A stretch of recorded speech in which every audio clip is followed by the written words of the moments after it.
from grade school on up, I found out that my work was in demand. For instance, those that were in the 12th grade, 11th grade, when I was only in the 7th grade, would ask the teacher, couldn't they borrow me and do some work for them for the graduation classes, for backdrops and all this. And I was thinking, wow, they really like that. While I was in jail, San Quentin, I first started seeing when I would do artwork from photographs, and people would come, inmates would come to my cell, and they would call me young blood because I was only about 20.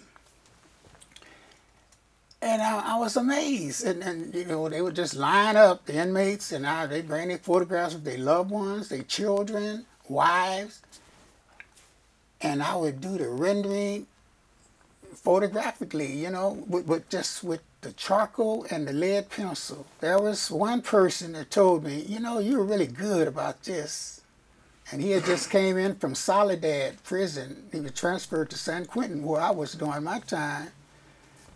He had heard about my work. This person said, you know, you got to do something of your people that are putting their lives up on the line in the struggle and the cause. Who was the man who told you you should do work for the community? None other than the late George Jackson. He was a revolutionary who was incarcerated, and he was inspired by the Panther Party movement, and he was involved, but he was in there in prison. But he was still being educated, and he wanted to share this with me. And that was great enlightenment. It opened up my eyes, and I said, wow, yeah. I was drawing portraits, but now it would have a meaning to it. Suddenly I was just lit up. I said, that's what I do if I get out alive. I say if I get out alive. I didn't have but 3 years. Most people were doing many years and didn't want to talk about it, you know, and just too much. Some would never get out. But George himself told me he didn't believe he was going to get out. But he said, your crime, what you did, you know, you go to the board, they're probably going to release you. But all the time I've been going to the library, studying and reading and being in contact with the movements against oppression. And that right there gave me something positive to draw for.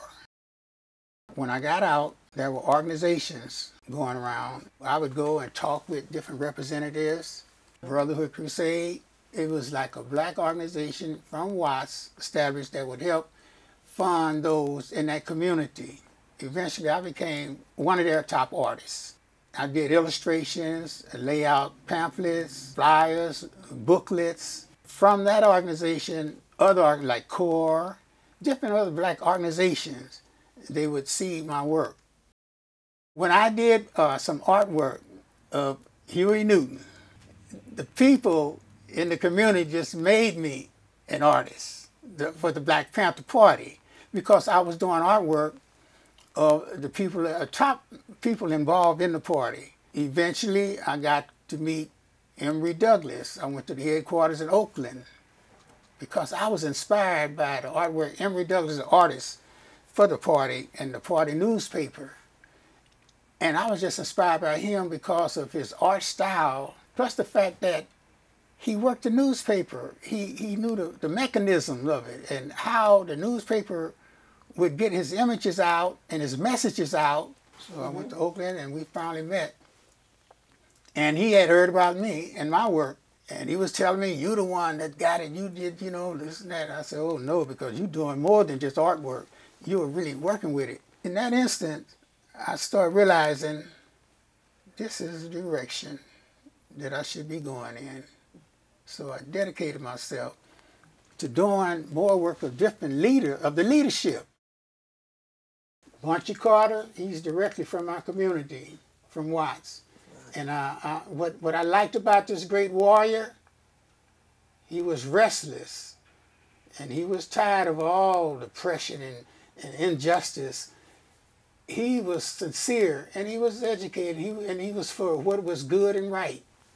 This poster I had to do because I knew his family personally, and Bunchy put his life on the line to be right with all.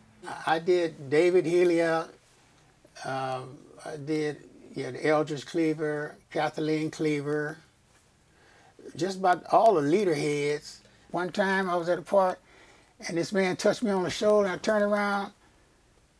This was George Jackson's father. George Jackson, he was in prison then. That's before he said, "Do something on my son." Yeah, he came to me, and I said, "What?" I said, "Yes, sir." So we went out to a dinner, and we talked, lunch, and I finally came up with something he liked, printed it up, and it helped to raise funds, and I donated to the parties, different organizations. Yeah, they liked that. Mm-hmm. And I was inspired by how they would come to me. I did a picture of Bobby Seale, mm-hmm. and they loved it, so the Panther Party put it in their paper. Anything that has to do with prison, incarceration, and I've been through it too, I know how the impact is and how people must feel about this. Nelson Mandela, I like that. Me having gone to prison myself, just a little time, and it was the gigantic time given to him, and he endured that. That inspired me. And to come out and confront the racism and confront all the madness and to try to equalize it, the situation, I had to do something on him. One thing I found out, Mandela used to box. I wanted people to see he was a fighter before he went to prison. I wanted to have some of the masses. I feel like a person's not famous and known unless you make them so. Our efforts as the masses support the people that represent the masses. So to show collectively that he couldn't do it without you. If it's the masses of Panther Party members with their hands up, it's not necessarily know who that person is, this person. They are masses that make you. I did some work in 1969 of Angela Davis. I was just so drawn to what she was doing and all the energy and effort she put into. And even though I was considered a Black Panther Party artist, I didn't just allow myself just to be stabilized there. I wanted to open up and branch out any organizations. She at the time represented the Che Lumumba Club.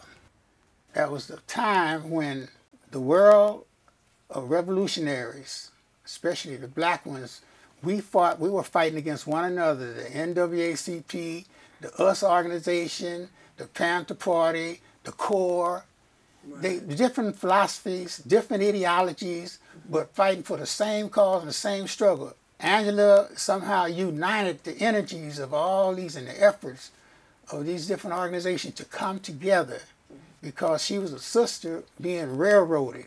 So they put down their philosophy ideologies just to surround themselves with Freed and Angela. Mm-hmm. And I thought this is a time that they have come together because we know that how the CIA and the FBI had undercover agencies to disperse, to disturb the movements of every level, every kind. And this is what grabbed me, and I said, I got to do something on this sister with her natural. It was a natural unity for blackness, and our community, as far as the blackness, had to be educated not to destroy one another, but come together. And with that philosophy and ideology, I later learned that this is a much broader fight. I became self-sustaining.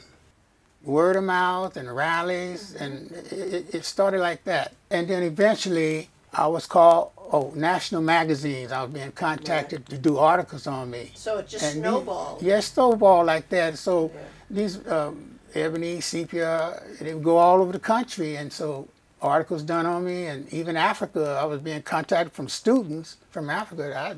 They read about me. I wasn't trying to get rich. Really, that's why I don't have nothing now. But wait a minute. To make a little something, I started doing entertainers. And that amazed me.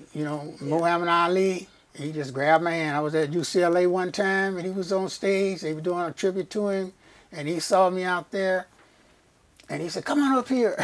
And he promoted me right there, He said, "I'm the greatest fighter of all, and this is the greatest artist of all." And when he held it up, everybody said, "I want a poster, I want 2, I want 5, like that. I just fell in love with the charcoal media. There was an artist, a great artist before me, Mr. Charles White. He inspired me so much. The artwork that he did with the charcoal, he made it more than just a sketch, a sketching work. You know, he gave it vitality. Jacob Lawrence, the people that he depicted, the black movement, the migration of black people coming to the industry world from the South to the industries up north. And he depicted it. Now, they did this with the murals. And what I have done is condensed it with portraits. Charles White was known for the art, the charcoal pencil, the charcoal stick. And I made it the charcoal pencil. Someone said, it was at UCLA one, I don't know what year this was, Mr. Charles White was speaking, and they asked him who was the next upcoming charcoal artist. And he mentioned my name, and I felt so proud. I said, wow, a man that I look up to. Yeah. He mentioned my name. That's great. Yeah, it was inspiring to me. Political art, it guided me. This is what I really needed to do. This is where my soul was. This is what I laid in prison and thought about. And this is what I saw. I saw changes. I saw people who bring their children up to me at the shop, Harambe, I was telling you about, to teach them this art and tell them about the struggle, tell them about Huey, tell them what they're doing. I go to schools, if I'm invited, organizations, a group, I'm willing to come and display and show and talk. I think politically it's more of an awareness now. It's the power of the posters.